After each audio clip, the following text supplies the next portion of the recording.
अगर अमेरिका और इजराइल को ये लगा था कि ईरान चुपचाप बैठा रहेगा तो वो बहुत बड़ी गलती कर रहे थे। ईरान का जवाब आने में जरा भी देर नहीं लगी, और जब जवाब आया तो वो फौरन था, बड़े पैमाने पर था और बहुत ही जबरदस्त था।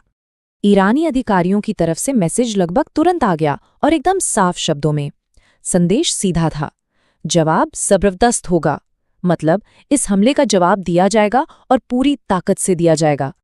और ईरान ने जो कहा वो करके दिखाया। उन्होंने फौरन न सिर्फ इजराइल पर मिसाइलें दागीं, बल्कि पूरे खाड़ी के इलाके में मौजूद अमेरिकी ठिकानों को भी निशाना बनाया।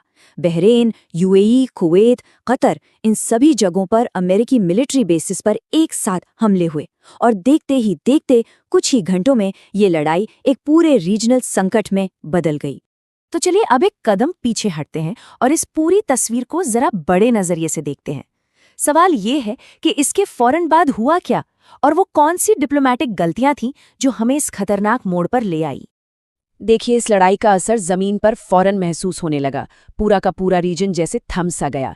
एयर स्पेस बंद, इमरजेंसी लागू, और लाखों लोगों की रोजमर्रा की जिंदगी पूरी तरह से उथल-पुथल हो गई।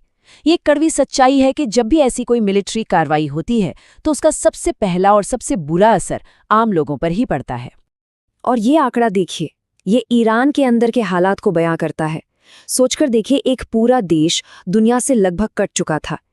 जो वॉचडॉग संस्था है नेटब्लॉक्स, उसके मुताबिक हमलों के दौरान ईरान में इंटरनेट कनेक्टिविटी सिर्फ 4% रह गई थी। सिर्फ 4%। ये आज के ज़माने की लड़ाई का एक और चेहरा है। तो अब आते हैं सबसे बड़े सवाल पर, आखिर हम यहाँ तक पहुँचे कैसे? बातचीत फेल क्यों हुई? ऐसी नौबत आई ही क्यों कि डिप्लोमेसी के जगह मिसाइलों ने ले ली?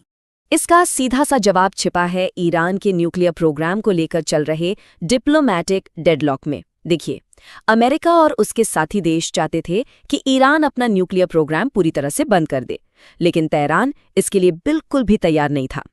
और जब बातचीत के सारे रास्ते बंद हो गए तो फिर हमलों का रास्ता खुल गया। और यहाँ इजरायली अधिकारियों ने अपने पहले हमले को सही ठहराने के लिए एक टर्म का इस्तेमाल किया, प्रीएम्प्टिव स्ट्राइक। ये समझना बहुत ज़रूरी है। इसका मतलब ये होता है कि उन्होंने किसी हमले का जवाब देने के लिए इंतज़ार नहीं किया, बल्कि उन्हें लगा कि आगे चलकर कोई बड़ा खतरा हो सकता है, तो उस खतरे को रोकने के लिए उन्होंने पहले ही हमला कर दिया।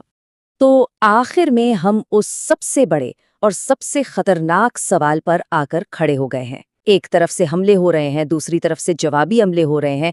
तो क्या अब पूरे मिडिल ईस्ट में एक बड़ी विनाशकारी जंग होना तय है? इस सवाल का जवाब शायद आने वाले कुछ दिनों या हो सकता है कुछ ही घंटों में मिल जाए।